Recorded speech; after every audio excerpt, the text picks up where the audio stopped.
So, hi guys. Ito ang estudyante ko. Nag-aral na.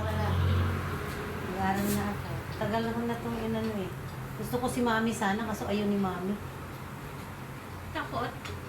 Ayaw nga niya kasi meron na siya. Tapos si Mira sana, sa 16 si Mira, patulayan. Ako naman doon. Oo, sa 16 pupunta siya. Si Anong Mira. araw naman?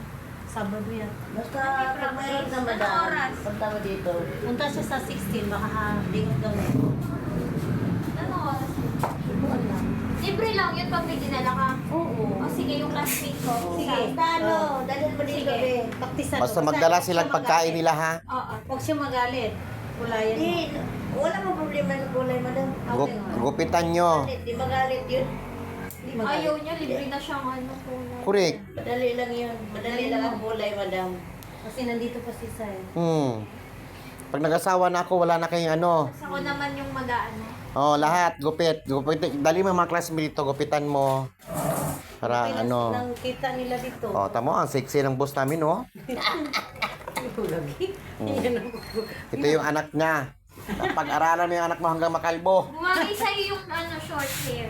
Di ba bumagay sa kanya? Tingin. may gawa. Tingin niya, smile. Ayaw niya pa. Wow. Ayaw niya pa mag-short hair. Wala siya magagawa. Gugupitan ko talaga yan. Palag-palag pala sa'yo. Wala pa palagyan.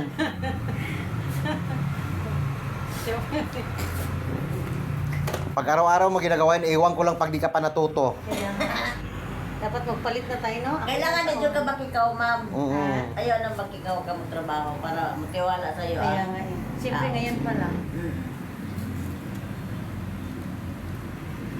Pag nasanay, hindi Ayaw mo na gaya yung kamot.